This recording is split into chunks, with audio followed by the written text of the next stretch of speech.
So, hello guys! It's me again, Alicia nyo. Nagbabalik muli para sa ating panibagong video. So, ngayon nga pala mga minamahal, kasama ko ang aking moderator and baka next day, siya na po ang makakasama ninyo dito nga po sa ating lumang channel na magiging active na to. Sa ngayon, bukas, at baka ilang years nyo na din siyang makakasama. So, ngayon magpakilala ka na, Boss Kai! Hello! Ako po si Kai, ang bagong moderator ng Mima Alicia Comments. Alicia Talks yan, yung channel na to, pinag-uusapan natin. Yeah. So, ngayon nga po mga minamahal, i-flash ko na lang dyan sa part. Umuurong ka na nga dito, Kai. Okay. Dito banda, kasi dyan natin, dito natin ipa-flash yung yan, ganyan ka, yan. Nakikita nyo yan, mga minamahal. Yan. Sabi ni Jimmy Bundok. Basahin mo nga yung sabi ni Jimmy Bundok. Ano? Ang pagnanakaw ng flood control funds ay crime against humanity. At saklaw yan ng ICC. Mga minamahal, nung nakita ko yan, alam nyo, natawa ako. Kasi sabi ko, ganito ba talaga ganito ba talaga yung utak ng mga didilis? Nasobrahan sa talino.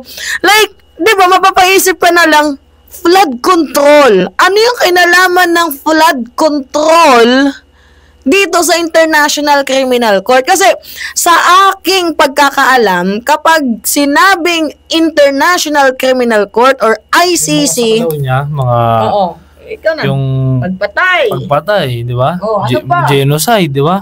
War crimes. War crimes. Kasama na din doon. Yun yung saklaw ng tawag dito, yun yung saklaw ng International Criminal Court. So ano pa? Sige nga, mag-comment kayo maliban pa doon. Torture. Yan. Sa rape nga Kaya nga si Digong nakulong nga din dahil nga din sa kasong rape. Kahit basahin mo sa pinaka-page ng ICC. Merong kasong rape. Itong si former President Duterte. Pero yung corruption, yung plunder, kahit gaano pa man yan kalaki, hindi yan magiging parte ng International Criminal Court. So, ano yung sa tingin mo? Yung magandang comment dito kay Jimmy Bundok. Singer kasi yan. Singer si Jimmy Bundok? Oo, singer yan. Parang wala siyang alam sa mga... Yung parang pinabili lang ng suka. Parang ganun. Sana itong si Jimmy Bundok, kumanta na lang. So, naalala ko na Jimmy Bundok. Diba? So, hindi ko alam kung si Jimmy Bundok ay, nakikipagbiroan. Baka malay mo, bluff lang. Joker na. Baka malay mo, Joker, diba? Itong si Jimmy Bundok. Medyo parang, hindi niya ata alam or kulang sa research, diba? Sa ibig sabihin ng corruption, sa ibig sabihin ng, tawag dito, ng International Criminal Court, yung mga saklaw, yung mga body, diba? Mukhang kulang sa kaalaman itong si Jimmy Bundok. Pero instead na laitin natin, bigyan na lang natin ng mga minamahal, bigyan na lang natin siya ng lesson. Ano nga ba? Diba? Ano nga ba ang trabaho ng International Criminal Court? Ano nga ba yung ina-handle ng International Criminal Court? So, syempre, nabanggit na natin yung pagpatay. Yung camera, yung mga murder, extermination, torture, persecution, 'di ba? Pwede din yung widespread or systemic attack. Maybe mabibilong 'yon, 'di ba? Yung salitang ICC, 'di ba? Sa mga word na binitawan natin. Ang natin 'to. Pero yung flood control, iba na kasi yun Diba kahit i-chat GPT pa natin mga minamahal. Hindi na saklaw. Oo. Ikaw, sa tingin mo, ano yung ibig sabihin ng flood control? So, the word itself na flood control, diba? Kumbaga, pag-control ng baha. Yeah, budget. Diba? Flood control. Yung mga, tawag dito, kumbaga, materials. Kumbaga yung flood control, yun yung, kumbaga, way para maiwasan yung makontrol natin yung pagbaha Kaya nga gumagawa ng mga, di ba, ng mga Oo. proyekto na para maiwasan yung mga pagbaha sa Yeah. paligid natin. Totoo.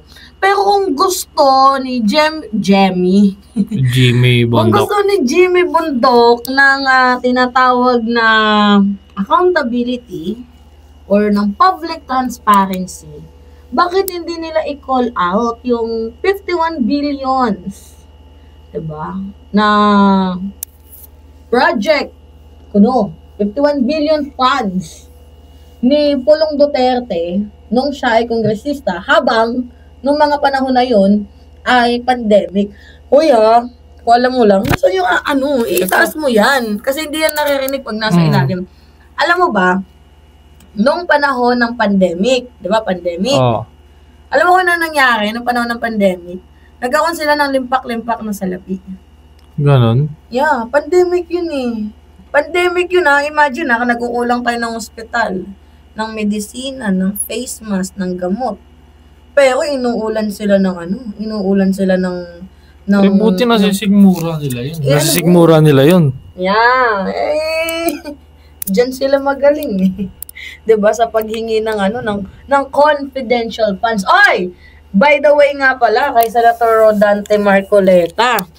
Ito lang yung gusto naming sabihin. Bakit hindi mo din imbestigahan ang panahon ni former President Duterte at ni DPWH Secretary Mark Villar. Oo, noon. Para hindi bias ba? Tapos ngayon magrereklamo ka na magkakaroon ng independent body na kung saan mukhang magkakaroon ng separate investigation dito sa sa anomalies ng flood control. Actually, maganda nga yun yung separate.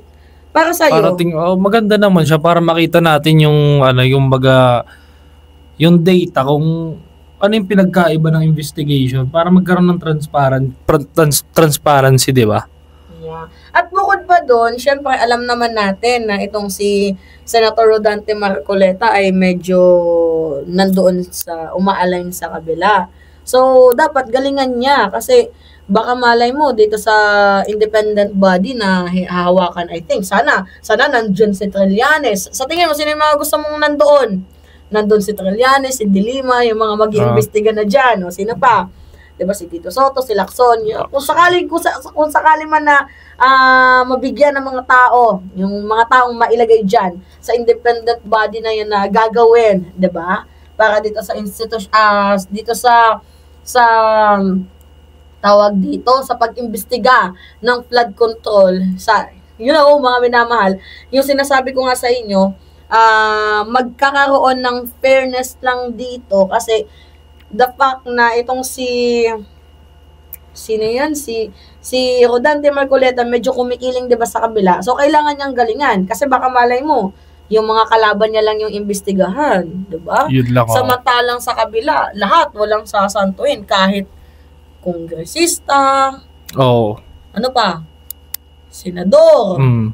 'Di ba? So kailangan galingan. Well, ano pa bang magagawa natin? Galit na si si Marcoleta sa pagsalita pa nga lang ng privilege speech, no? Ni Lacson. Ikaw ano masasabi mo doon? Sa privilege speech ni Lacson. Wala namang mali sa sinabi ni Lacson. Siyempre, niya yun Kumbaga, karapatan niya din naman magbigay ng komento. Yeah, privilege speech nga, diba? At saka hindi naman nasapawan ni Ping. Si Senator Rodante Marcoleta, hinayaan niya nga Pero yung akin lang naman dito, ba't yan naman tatawaging epal? Kaya ngayon, ano yung sabi ni Ping? Gusto mo ng away? Magbibigyan ka namin. Nakita ko sa isang news. Kaya nga So, mahihayin pa yung kasama natin. Mahihayin pa si Kai. Hayaan nyo, siya na yung makakasama nyo next day, araw-araw, makakasama nyo na siya na gumawa ng content, yes. And baka yung name ng channel na to, ipapangalan na natin sa kanya. Alright, yun lamang po, mga minamahal. Anyway, it's me again, Alicia Nyo. nagbabalik muli para sa ating panibagong video. Ingat mga kababayan!